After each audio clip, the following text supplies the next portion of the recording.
Speed over కేసులు అనేది సర్వసాధారణం. ఆ దిశలోనే ఎంపీ అవినాష్ రెడ్డి గారిని కూడా అరెస్ట్ చేశారని చెప్పేసి వారు చెప్తున్నటువంటి పరిస్థితి. సో అక్కడ ఉన్నటువంటి సిచ్యువేషన్ ఓటమి భయంతో ఇదంతా కూడా క్రియేట్ చేస్తున్నారని కూడా వారు చెప్తున్న పరిస్థితి. ఏమంటారు రమేష్ గారు? గుడ్ మార్నింగ్ రాజు గారు, మీకు ప్యానల్లో ఉన్న సభ్యులకు అలాగే ప్రైమ్ నైన్ ప్రేక్షకులందరికీ వెరీ గుడ్ మార్నింగ్ అండి. సంపత్ రాజు గారు చిలక పలుకులు ఎంత చక్కగా మాట్లాడుతున్నారంటే అక్కడ జరుగుతున్న వాస్తవ విషయాలను గ్రహించండి. ఇప్పుడు ఆయన ఏం చెప్తున్నారు, ఇంతవరకు ఎప్పుడు కూడా ఏకగ్రీవాలు జరిగినాయి, మేము మొట్టమొదటిసారిగా ప్రజాస్వామ్యయుతంగా మేము ఎన్నికలు నిర్వహిస్తున్నాం అని చెప్పి ఆయన చెప్తున్నారు. తెలుగుదేశం పార్టీ పుట్టిన సంపత్ రాజు గారు నేను మాట్లాడిన తర్వాత మీరు తెలుగుదేశం పార్టీ 1983లో పుట్టినప్పటి నుంచి ఈ రోజు 2025 వరకు 42 సంవత్సరాలు పూర్తయింది.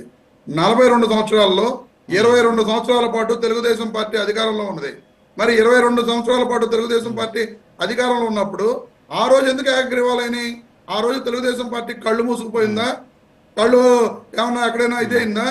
ఇప్పుడు మేము మాట్లాడితే మళ్ళీ ఇదిగో మా మీద ఈ రకంగా మాట్లాడారు, ఆ రకంగా మాట్లాడారని చెప్పి నిందలు వేయడానికి తప్ప 22 సంవత్సరాల పాటు తెలుగుదేశం పార్టీ అధికారంలో ఉన్నప్పుడు కళ్ళు మూసుకుపోయిందా ఈ తెలుగుదేశం పార్టీ ప్రభుత్వం అని చెప్పి నేను అడుగుతున్నానండి. అంతేకాకుండా ఇంకా చెప్తున్నారు సంపత్ రాజు గారు, మేమంట ఏకగ్రీవాలు చేసి భయపెట్టి వాళ్ళందరిని ఇబ్బందుల పాలకు గురి చేశామంట. అసలు ఈ రోజున పులివెందుల్లో జరుగుతున్న అరాచకాలు చూస్తే రాష్ట్ర ప్రజలందరూ సిగ్గుతోటి చచ్చిపోవాల్సిన పరిస్థితి. మీరు చెబుతున్నారు అక్కడ ఏమీ జరగట్లేదు, కేవలం ఆ అభ్యర్థి ఒక వీడియో రిలీజ్ చేసి కావాలని అలాగ ఇచ్చేస్తున్నారు ఓటమి భయంతో అని చెప్పి. మీకు ఎన్ని వీడియోలు కావాలి చూడండి, మీరు అక్కడ జరుగుతున్న సంఘటనలు చూడండి, పోలింగ్ బూతుల దగ్గర చూడండి. అలా టీడీపీ వర్గీయులు ఎంత దారుణంగా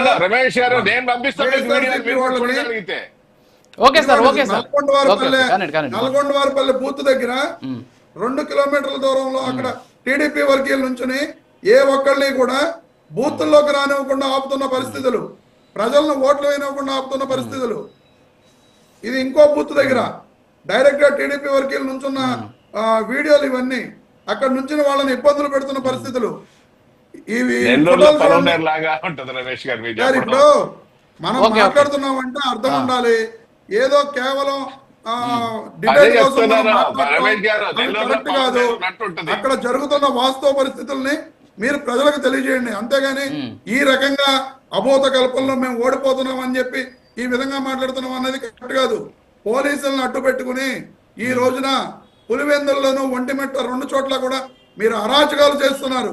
మీరు ఎట్టి పరిస్థితుల్లోనూ పులివెందుల్లో గెలవలేమని చెప్పి ఓటర్లను ఓట్లు వేయడానికి రానివ్వకుండా మీరు అక్కడ కూర్చున్న ఏజెంట్లను కూడా ఎర్రబెల్లి బూత్ లో మరో బూత్ లో వెళ్లకుండా అక్కడ గాండ్లపల్లి బూత్లో కూడా ఏజెంట్లను బయటకు తరిమేశారు.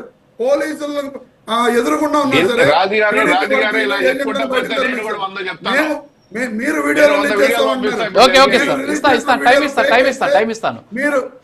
మీరు ఎటువంటి కేసులు పెట్టా నేను ఇది చేసుకోవడానికి నేను సిద్ధం. మేము ఎక్కడా కూడా ఈ రోజున అధికారంలో ఉన్నది మీరు అరాచకాలు చేస్తున్నారు. మీరు గోండాలను పెట్టి అక్కడ వైఎస్ఆర్ కాంగ్రెస్ పార్టీ ఏజెంట్లను ఓటర్లను రాకుండా తరిమేస్తున్నారు.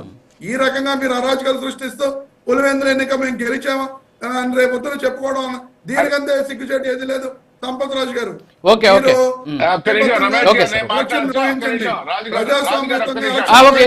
ఇస్తాను సంపత్ రాజు గారు ఇస్తాను కానీ వాళ్ళ బాధ చెప్పుకోనివ్వండి, వాళ్ళకి ప్లాట్ఫామ్ కావాలి కదా. మీరు ఆగండి సార్, చెప్పనివ్వండి చెప్పండి. తర్వాత మీరు వీడియోలు అక్కడి నుంచి వస్తున్నా వీడియోలు మీకు చూపిస్తున్నాను. ఇవన్నీ కూడా సోషల్ మీడియా ప్లాట్ఫామ్స్ లో డైరెక్ట్ గా YSR Congress party social media platform లో పోస్ట్ చేసిన వీడియోలు మీరు కావాలని చెక్ చేసుకోవచ్చు. అందులో ఉన్న వాళ్ళు టీడీపీ వర్గీయుల మా వర్గీయుల అనేది మీరు చెక్ చేసుకుని మాట్లాడవచ్చు. నేను కూడా వీడియో రిలీజ్ చేస్తానంటే మీ వాళ్ళు మా వాళ్ళు ఎక్కడ తరిమారో ఒక వీడియో చూపించండి. మీరు ఎందుకు ఇలాంటి అబద్ధాలు చెప్తారు సంపత్ రాజు గారు? న్యాయబద్ధంగా మీకు నిజంగా అక్కడ పట్టుంటే మీరు అక్కడ ఎన్నిక నిర్వహించి ప్రజాస్వామ్యయుతంగా ఓటర్లను ఓట్లు వేసిన తర్వాత మీరు ఆ ఎన్నికల్లో గెలిచామని చెప్పండి. ఈ విధంగా బూత్ క్యాప్చర్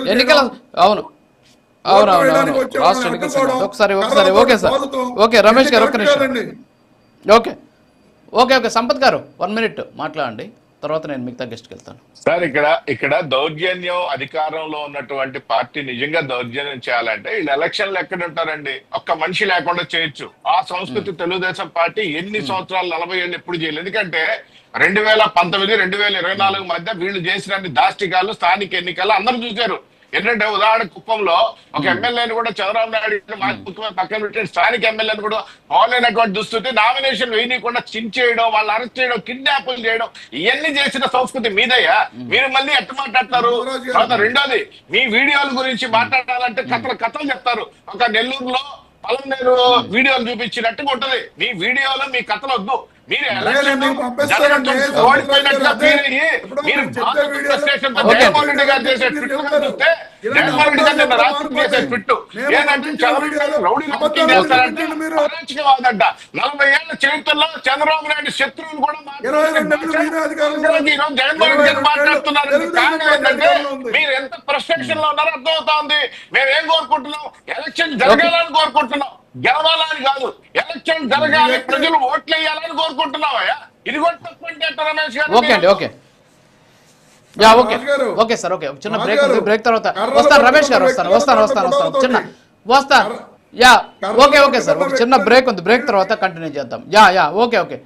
ఓకే ఒక బ్రేక్ ఉంది, బ్రేక్ ప్లీజ్.